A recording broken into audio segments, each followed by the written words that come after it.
Assalamualaikum warahmatullahi wabarakatuh. Perkenalkan, saya Albisarin Malik dari kelompok 7 ingin mempresentasikan hasil kerja kelompok kami, yaitu adapun anggota dari kelompok kami itu ada Heri Hermanto, Rizky Zahrial, dan Denny Harirawan. Materi kami yang ingin kami bahas adalah pengertian dari siklus akuntansi. Nah, seperti yang kita bisa lihat, itu pun ada skema dari siklus akuntansi. Nanti juga dari teman-teman saya juga akan menjelaskan. Jadi saya akan membahas dari ini adalah materi yang pertama. Adapun beberapa poin dari siklus akuntansi, yaitu yang pertama adalah siklus akuntansi secara khusus diartikan sebagai proses berulang untuk melakukan identifikasi, analisis, dan merekam setiap kegiatan akuntansi dalam sebuah perusahaan. Nah, jadi yang kita bisa bayangkan, seperti itulah kan siklus dalam kegiatan akuntansi ini juga terjadi dalam kurun waktu yang kurang lebih dari 1 tahun. Adapun poin kedua, dalam kurun waktu tersebut semua prinsip, kaidah, metode, hingga teknik-teknik dalam akuntansi digunakan untuk mencatat segala kegiatan akuntansi perusahaan. Nah, jadi dalam seperti itulah, dalam sebuah perusahaan itu pasti ada siklus akuntansi agar bisa mencatat teknik-teknik dari akuntansi sebuah perusahaan. Jadi apabila di sebuah perusahaan itu pasti ada siklus akuntansi. Adapun poin yang ketiga yang ingin saya bahas itu adalah prosesnya. Jadi proses akuntansi ini dilakukan berkesinambungan dan berulang selama perusahaan masih aktif. Jadi apabila perusahaannya masih aktif akan terus ada siklus akuntansi ini dan masih dipakai. Hal ini pun kemudian menjadikan proses-proses tersebut menjadikan sebuah siklus. Adanya siklus ini dapat membantu pemilik perusahaan dalam melakukan analisis terkait kondisi keuangan saat perusahaan yang dimilikinya. Jadi apabila setiap perusahaan itu memiliki siklus akuntansi, adapun memiliki keuntungan gitu.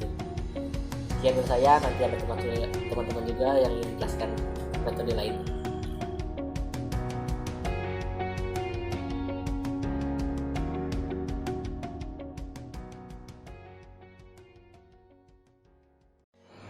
Oke, perkenalkan, nama saya Denny Harirawan, saya dari kelompok 7. Berikut saya akan melanjutkan materi yang dibahas teman saya, Albisarin Malik, yang tentang tahapan siklus akuntansi. Sebagian sebuah siklus, proses akuntansi juga memiliki berbagai tahap yang harus dilakukan secara berurutan. Tujuan dalam siklus ini adalah untuk memberikan suatu informasi akuntansi yang tepat sehingga dapat membantu dalam proses mengambil keputusan.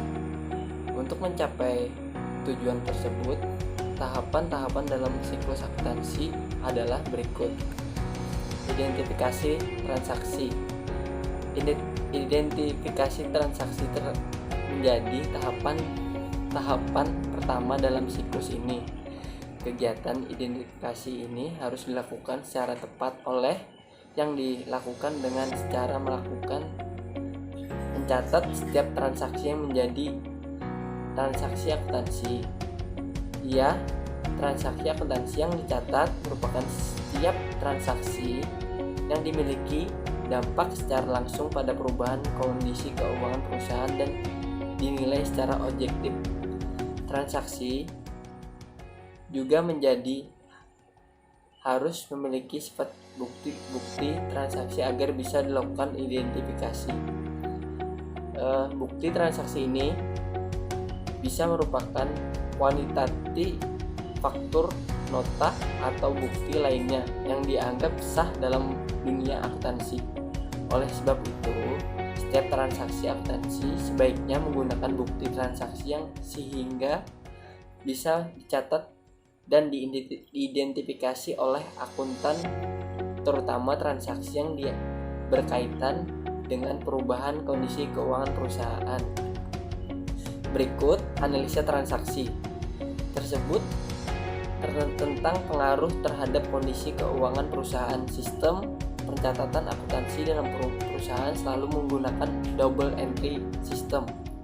Artinya, setiap transaksi akuntansi yang terjadi akan memberikan pengaruh pada posisi keuangan di debit atau kredit harus dalam jumlah yang sama besarnya. Secara matematis, umumnya akuntansi menggunakan persamaan. yaitu aktiva, kewajiban, ekuitas dalam melakukan analisa dan perhitungan transaksi yang terjadi. Sebagai ilustrasi, sebuah perusahaan mendapatkan investasi uang sebesar 1 juta. Peralatan yang perlengkapannya sebesar 500 ialah ia akan transaksi tersebut bisa dianalisa, bahkan terjadi penambahan kas perlengkapan dan peralatan sebesar 1.500.000 rupiah itu menambahkan tersebut. Berarti penambahan modal perusahaan sebesar 1.500.000 rupiah karena semua transaksi tersebut merupakan bagian dari modal perusahaan. Demikian dari saya, mungkin teman saya akan melanjutkan. Terima kasih. Wassalamualaikum warahmatullahi wabarakatuh.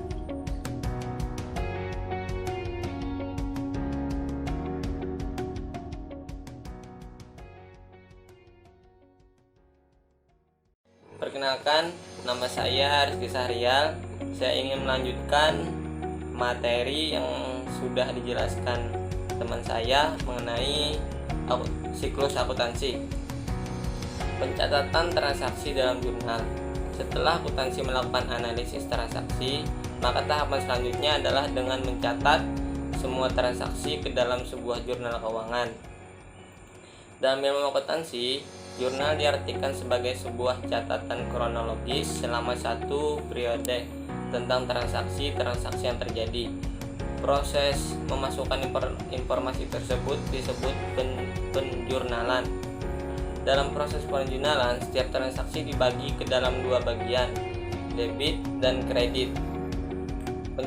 Pencatatan ini dilakukan dalam sebuah jurnal umum. Pencatatan harus dilakukan dengan berurutan dan teliti, tanpa ada transaksi yang dilewatkan, sehingga pada masa akhir didapatkan jumlah debit dan kredit yang sama besarnya.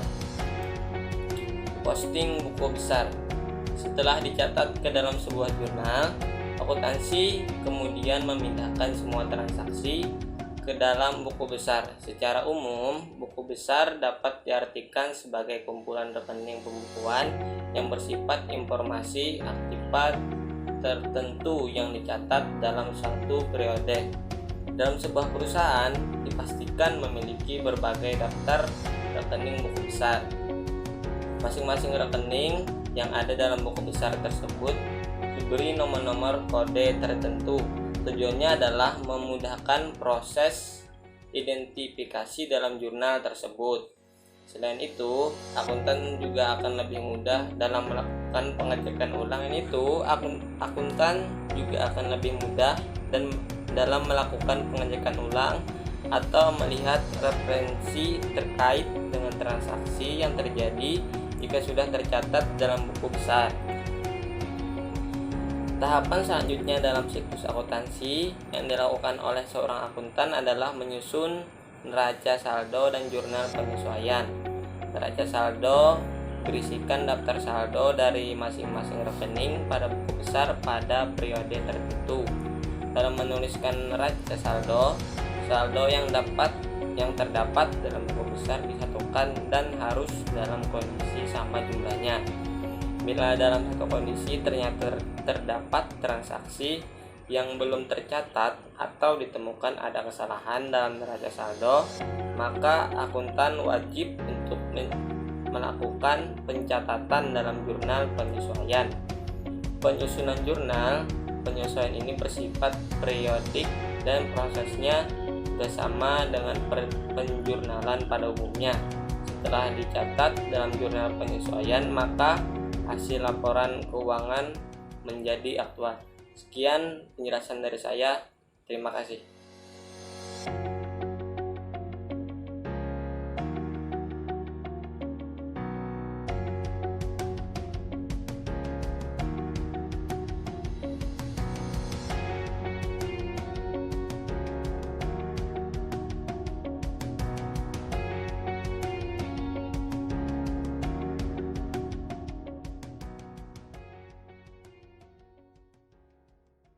Nama saya Hermanto. Saya akan melanjutkan materi yang telah disampaikan teman saya sebelumnya. Menyusun jurnal penutup. Tahapan terakhir dalam siklus ini adalah menyusun jurnal penutup oleh seorang akuntan. Jurnal penutup ini disusun oleh periode akuntan dengan cara menutup rekening nominal atau rekening laba rugi.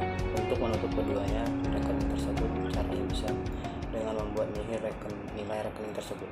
Tujuan melakukan penutupan rekening ini adalah untuk melihat aliran pada sumber selama periode akuntan tersebut berjalan. Setelah rekening tersebut ditutup, jurnal penutup bisa digunakan untuk mengukur setiap kegiatan yang akan dilaksanakan selama periode tersebut. Pada periode selanjutnya, jurnal penutup bisa membantu untuk memulai kembali dalam siklus akuntansi selanjutnya. Tambahan, menyusun neraca saldo dan jurnal pembalik. Tahapan pada siklus proses akuntansi dalam satu periode sebelumnya sudah bisa diakhiri dengan membuat jurnal penutup. Proses penyusunan neraca saldo dan jurnal pembalik ini bersifat opsional, boleh dilakukan atau tidak dilakukan. Neraca saldo pada tahap ini beresiko saldo rekening permanen dari rekening buku besar setelah jurnal penutup. Sementara jurnal pembalik dibuat agar proses pencatatan beberapa transaksi tersebut, terutama yang selalu berulang, bisa lebih sederhana. Sekian pembahasan dari kami.